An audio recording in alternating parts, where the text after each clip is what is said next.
Olá, este é o Mais 365, um percurso diário com a Bíblia, onde caminhamos pela história da salvação e deixamos que ela dê sentido à nossa própria história. Durante 365 dias, do Gênesis ao Apocalipse, com a tradução da Difusora Bíblica, descobrimos que Deus continua a agir no tempo e na vida concreta de cada um. Eu sou o Francisco e este podcast nasce das equipas de jovens de Nossa Senhora. Lemos a Bíblia inteira, um dia de cada vez, sempre sob o olhar de Maria. Hoje é o dia 160, estamos no período do Evangelho de São Marcos e vamos ouvir Marcos 13 e 14 e Salmo 68. Marcos 13. Ao sair do templo, um dos discípulos disse-lhe: "Repara, mestre, que pedras e que construções." Jesus respondeu: "Vês estas grandiosas construções? Não ficará delas pedra sobre pedra, tudo será destruído." E estando sentado no Monte das Oliveiras, frente ao templo, Pedro, Tiago, João e André perguntaram-lhe em particular: "Diz-nos quando tudo isto acontecerá e qual o sinal de que tudo está para acabar." Jesus começou a dizer-lhes: "Acautelai-vos para que ninguém vos iluda. Surgirão muitos com o meu nome dizendo: 'Sou eu,' e seduzirão a muitos. Quando ouvirdes falar de guerras e de rumores de guerras, não vos alarmeis. É preciso que isso aconteça, mas ainda não será o fim. Há de erguer-se povo contra povo e reino contra reino. Haverá terremotos em vários lugares, haverá fome. Isto apenas será o princípio das dores. Tomai cuidado convosco. Hão de entregar-vos aos tribunais, sereis açoitados nas sinagogas e comparecereis diante dos governadores e dos reis por minha causa, para dar testemunho diante deles. Mas antes disso, deve proclamar-se o Evangelho a todas as nações. Quando vos levarem para serdes entregues, não vos inquieteis com o que haveis de dizer. Dizei o que vos for dado nessa hora, pois não sereis vós a falar, mas sim o Espírito Santo. O irmão entregará à morte o seu irmão, e o pai o seu filho. Os filhos hão de erguer-se contra os pais e causar-lhes a morte. E sereis odiados por todos, por causa do meu nome, mas quem perseverar até ao fim será salvo. Quando virdes a abominação da desolação instalada onde não deve estar, entenda quem lê, então os que estiverem na Judeia fujam para os montes. Quem estiver no terraço não desça nem entre a tomar coisa alguma da sua casa. E quem estiver no campo não volte atrás para apanhar a capa. Ai das que estiverem grávidas e das que andarem a amamentar nesses dias. Orai para que isto não suceda no inverno, pois nesses dias a angústia será tal, como nunca houve desde que Deus criou o mundo até agora, nem voltará a haver. E se o Senhor não abreviasse esses dias, nenhuma criatura se salvaria. Mas por causa dos eleitos que escolheu, abreviou esses dias. Então, se alguém vos disser: 'Aqui está o Messias,' ou 'Ei-lo ali,' não acrediteis, pois surgirão falsos messias e falsos profetas que farão sinais e prodígios para enganar, se possível, até os eleitos. Portanto, ficai atentos. De tudo vos preveni. Mas nesses dias, depois daquela aflição, o sol vai escurecer-se e a lua não dará a sua claridade. As estrelas cairão do céu e as forças que estão no céu serão abaladas. Então verão o Filho do Homem vir sobre as nuvens com grande poder e glória. Ele enviará os seus anjos e reunirá os seus eleitos dos quatro ventos, da extremidade da terra à extremidade do céu. Aprendei, pois, a parábola da figueira. Quando já os seus ramos estão tenros e brotam as folhas, sabeis que o verão está próximo. Assim também, quando virdes acontecer estas coisas, sabei que Ele está próximo, às portas. Em verdade vos digo, não passará esta geração sem que todas as coisas aconteçam. O céu e a terra passarão, mas as minhas palavras não passarão. Quanto a esse dia ou a essa hora, ninguém os conhece, nem os anjos do céu, nem o Filho, só o Pai. Tomai cuidado, vigiai, pois não sabeis quando chegará esse momento. É como um homem que partiu de viagem. Ao deixar a sua casa, delegou a autoridade nos seus servos, atribuiu a cada um a sua tarefa e ordenou ao porteiro que vigiasse. Vigiai, pois, porque não sabeis quando virá o dono da casa, se à tarde, se à meia-noite, se ao cantar do galo, se de manhãzinha. Não seja que, vindo inesperadamente, vos encontre a dormir. O que vos digo a vós, digo a todos: vigiai.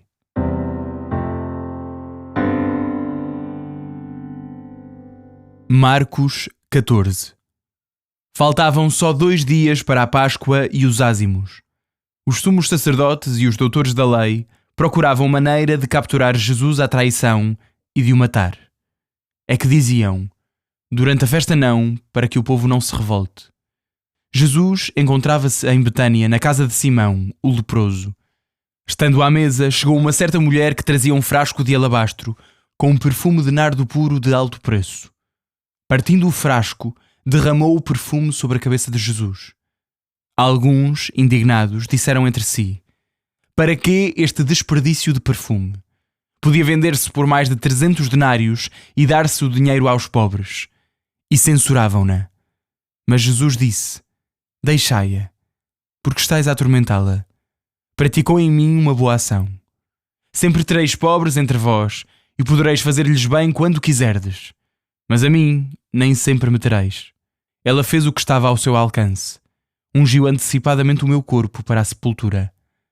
Em verdade vos digo, em qualquer parte do mundo onde for proclamado o Evangelho, há de contar-se também em sua memória o que ela fez. Então Judas Iscariote, um dos 12, foi ter com os sumos sacerdotes para lhes entregar Jesus. Eles ouviram-no com satisfação e prometeram dar-lhe dinheiro.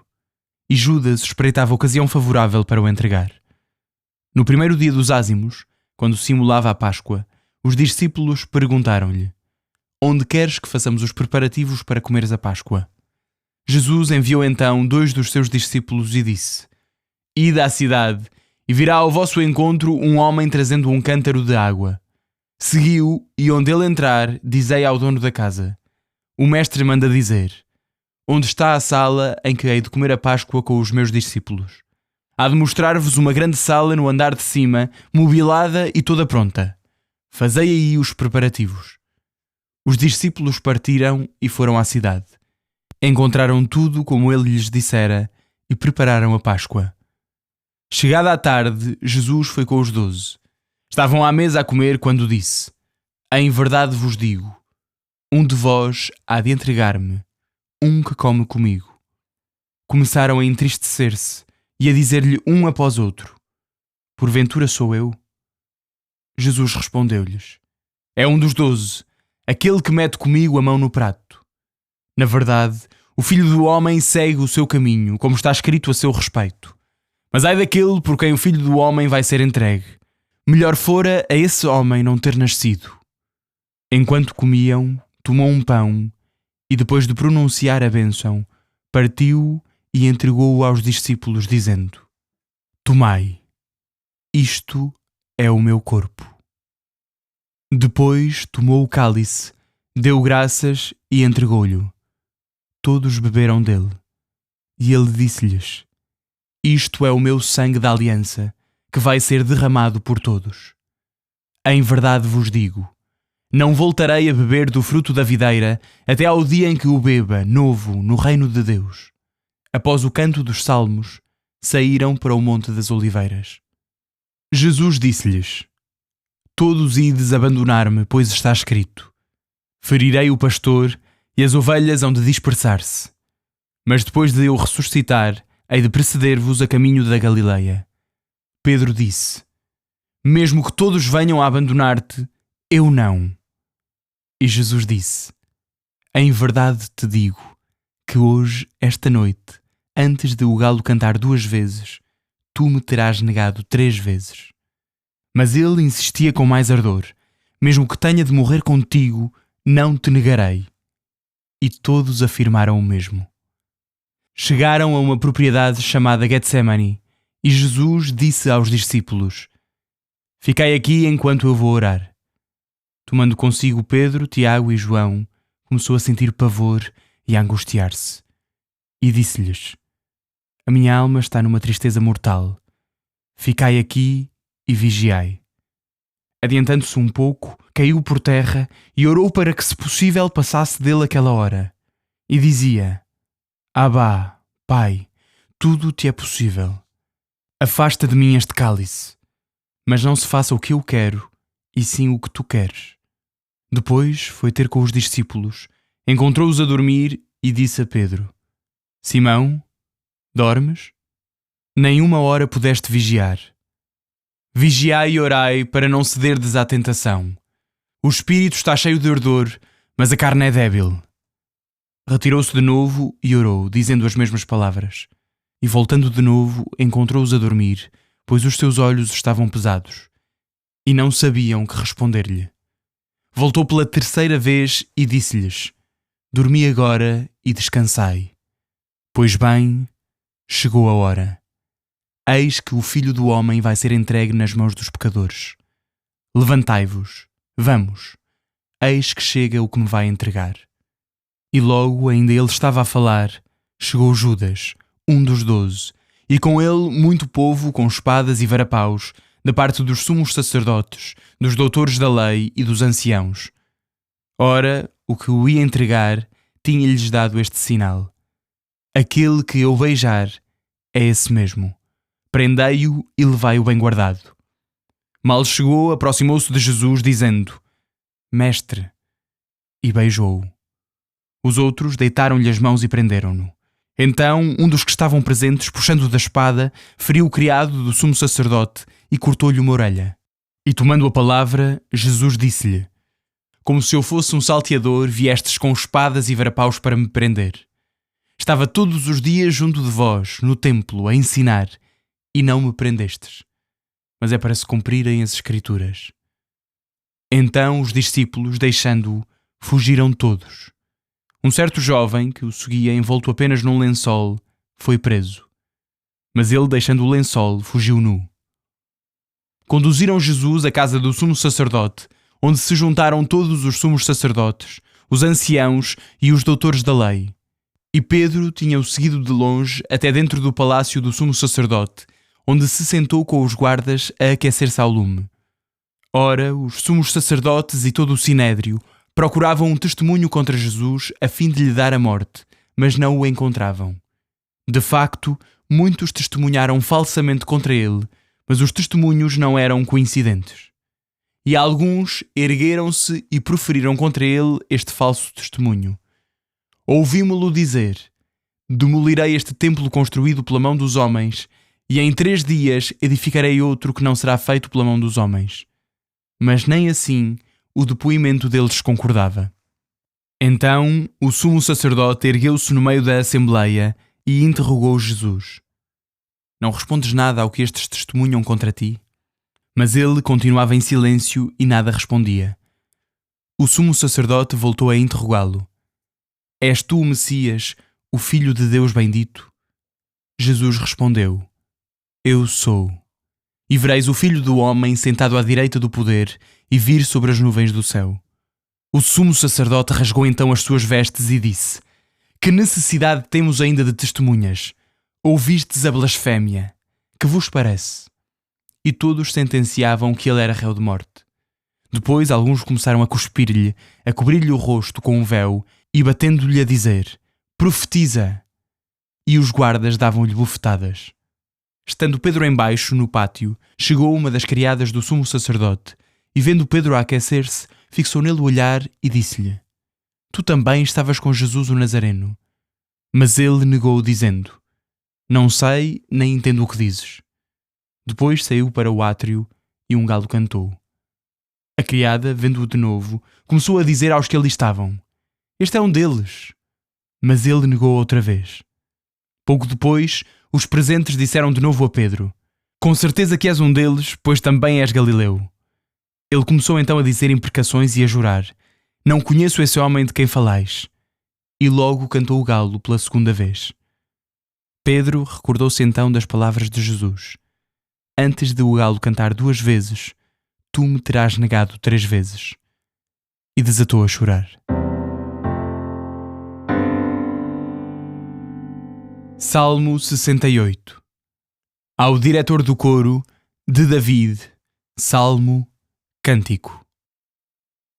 Levanta-se Deus, Os seus inimigos dispersam-se e fogem diante dele os que o odeiam. Como se dissipa o fumo, assim eles se dissipam. Como a cera se derrete ao fogo, assim desfalecem os ímpios diante de Deus. Mas os justos alegram-se e rejubilam, diante de Deus exultam de alegria. Louvai a Deus, cantai salmos ao seu nome, abri caminho àquele que cavalga sobre as nuvens, o seu nome é Senhor, exultai na sua presença. Ele é pai dos órfãos e defensor das viúvas, o Deus que habita no seu santo templo. Deus prepara uma casa para os desamparados e liberta aqueles que estão prisioneiros. Mas os rebeldes viverão em terra estéril. Ó Deus, quando saíste à frente do teu povo, avançando pelo deserto, a terra tremeu e a chuva caiu do céu, na presença do Deus do Sinai, na presença de Deus, o Deus de Israel. Fizeste cair, ó Deus, a chuva com abundância, restauraste as forças à tua herança extenuada. O teu povo ficou restabelecido, e tu, ó Deus, reconfortaste o pobre com a tua bondade. O Senhor dizia uma palavra, e multiplicavam-se os mensageiros da boa nova. Fogem os reis, fogem os exércitos, e a dona de casa reparte os despojos. Que eles se esvaziem entre os rebanhos. Até as asas das pombas ficam cobertas de prata, e as suas penas de ouro fino. Quando o Deus Supremo dispersa os reis, então a neve cai no monte Salmon. Ó montanha de Deus, montanha de Bazan, montanha elevada, montanha de Bazan. Ó montes escarpados, por que invejais a montanha que Deus escolheu para a sua morada? O Senhor há de habitar nela eternamente. Os carros de Deus são milhares de milhares. O Senhor vai neles do Sinai para o santuário. Tu subiste às alturas e levaste contigo prisioneiros. Recebeste homens como tributo, até os rebeldes ali poderão habitar, ó Senhor Deus. Bendito seja o Senhor dia após dia. Ele cuida de nós, Ele é o Deus da nossa salvação. Ele é o nosso Deus, é um Deus que salva. Na verdade, o Senhor Deus é aquele que nos livra da morte. Deus esmaga a cabeça dos inimigos, o crânio dos que se obstinam na maldade. O Senhor disse: de Bazã os farei voltar, hei de trazê-los do fundo do abismo, para que possas molhar os pés no seu sangue e a língua dos teus cães toma a ração dos teus inimigos. Viram, ó Deus, a tua marcha triunfal, a entrada do meu Deus e Rei no santuário. Os cantores caminham à frente e os músicos atrás. No meio vão as donzelas tocando pandeiretas. Bendizei a Deus nas assembleias, bendizei ao Senhor na solenidade de Israel. Lá vai Benjamim, o mais novo, que abre o cortejo. Depois os chefes de Judá com os seus grupos, os chefes de Zabulão e de Neftali. Ó Deus, mostra o teu poder, aquele poder com que intervieste em nosso favor. No teu santuário, em Jerusalém, os reis virão oferecer-te presentes. Domina a fera dos canaviais, a manada de touros com os novilhos dos povos, para que ela seja submetida, trazendo barras de prata. Dispersa as nações que desejam a guerra. Do Egito chegarão ricos presentes, e a Etiópia estenderá veloz as mãos para Deus. Louvai a Deus, reinos da terra, cantai hinos ao Senhor. Ele avança pelos céus eternos e faz ouvir a sua voz que é poderosa. Reconhecei o poder de Deus. A sua majestade resplandece sobre Israel, o seu poder alcança a vastidão das nuvens. Deus é temível no seu santuário, o Deus de Israel dá força e poder ao seu povo. Bendito seja Deus.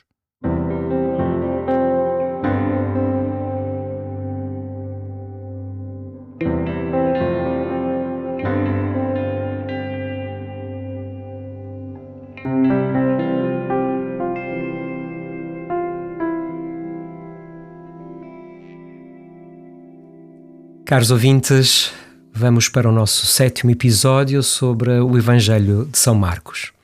Lemos 2 dos capítulos mais densos de toda a Bíblia, o capítulo 13 e o capítulo 14 deste mesmo evangelista. O capítulo 13 contém o único longo discurso de Jesus neste Evangelho, o discurso escatológico no Monte das Oliveiras, onde Jesus fala da destruição do templo, das tribulações futuras e da vinda do Filho do Homem. Por outro lado, o capítulo 14 narra a última ceia, a oração no Getsémani, a traição de Judas, a prisão de Jesus, o interrogatório pelo Sinédrio e as 3 negações de Pedro. É a noite mais longa do Evangelho, onde o ritmo narrativo abranda e o tempo se expande. Jesus fala da necessidade de vigiar e orar, e os discípulos dormem como que alienados do que está prestes a acontecer. O bloco anterior disse-nos que Jesus tinha inspecionado o templo e nele passou algum tempo. Agora, no início do capítulo 13, ele e os discípulos, fora, ao longe, observam esta grande construção que tem dois olhares distintos. Os discípulos, maravilhados pela sua beleza e pela sua grandiosidade, espantam-se. Por outro lado, Jesus entristece, porque anuncia que não ficará aqui pedra sobre pedra. Começa assim o chamado discurso escatológico, onde Jesus fala da destruição de Jerusalém, de perseguições, de falsos messias e do abalo do próprio cosmos. Muitas vezes lê-se este capítulo com terror, com medo, como se fosse um filme de terror sobre o fim do mundo. Mas para São Marcos, o objetivo não é assustar, mais que tudo é consolar e orientar, dar a esperança certa. Jesus, no fundo, diz aos discípulos e a nós hoje que as crises históricas, as guerras e os colapsos sociais são inevitáveis.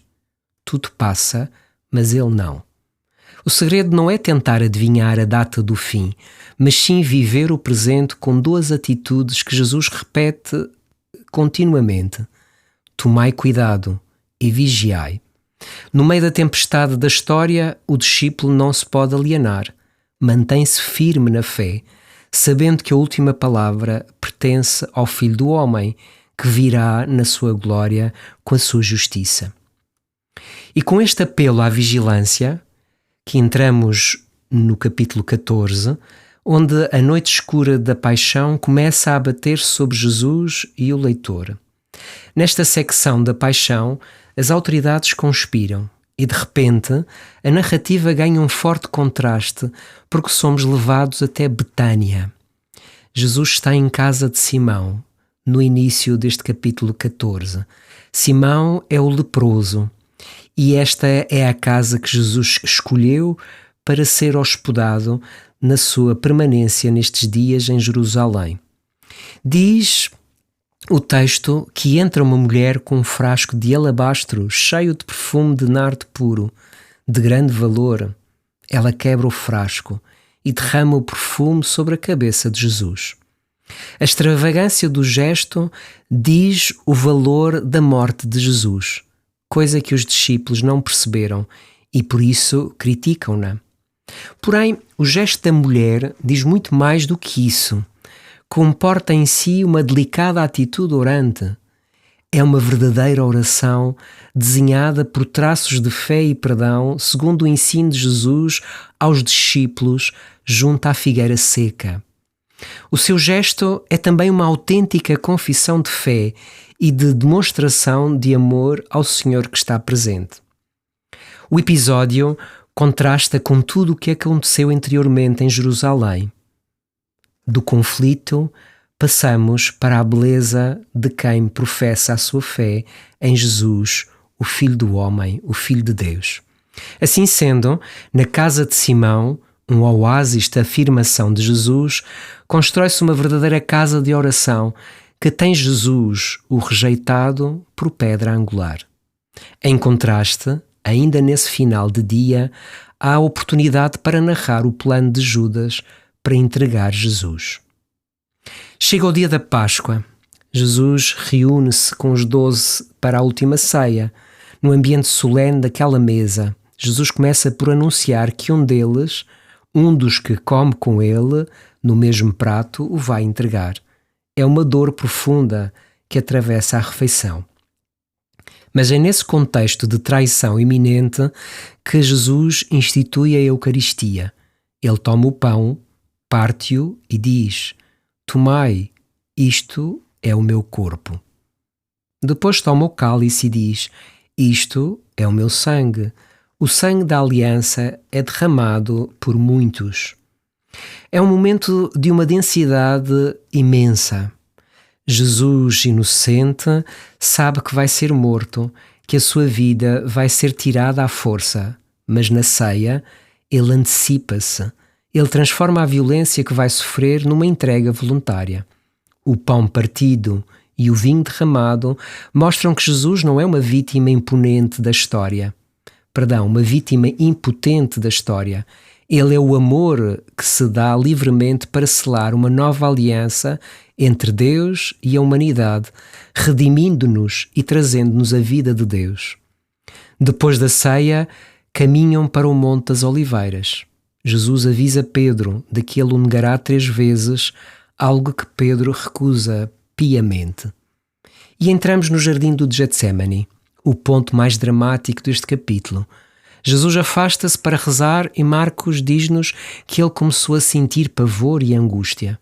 O Deus feito homem cai por terra e reza: Abba, Pai, tudo te é possível, afasta de mim este cálice, mas não se faça o que eu quero, e sim o que tu queres.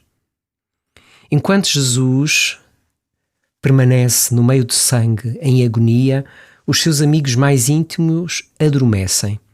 O Messias está profundamente sozinho e antecipa aquele que viverá na cruz. Logo a seguir, chega Judas com a guarda. Jesus é preso com um beijo, o sinal da amizade transformado em arma de traição. Todos os discípulos o abandonam e fogem. Jesus é levado para o tribunal judaico, o Sinédrio.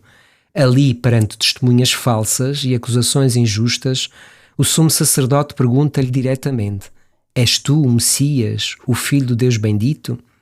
E Jesus responde com toda a clareza: Eu sou. É a sua sentença de morte. Enquanto Jesus confessa a verdade no tribunal e é esbofeteado, lá fora, no pátio, Pedro jura e perjura que não o conhece. O capítulo fecha com o galo a cantar e Pedro a chorar amargamente. O que é que os capítulos 13 e 14 de São Marcos dizem à nossa vida hoje? No meio das crises do mundo e das negações de Pedro, eles colocam-nos perante uma escolha essencial: a urgência de professar a nossa fé em Jesus e de nunca o rejeitar por medo ou conveniência. E onde é que encontramos as forças para não falhar? Encontramos no pão partido e no vinho da última ceia. Viver a Eucaristia dominical não é apenas cumprir um preceito ou uma tradição ao fim de semana, é ir à fonte do amor que nos sustenta. Até o próximo episódio, se Deus quiser.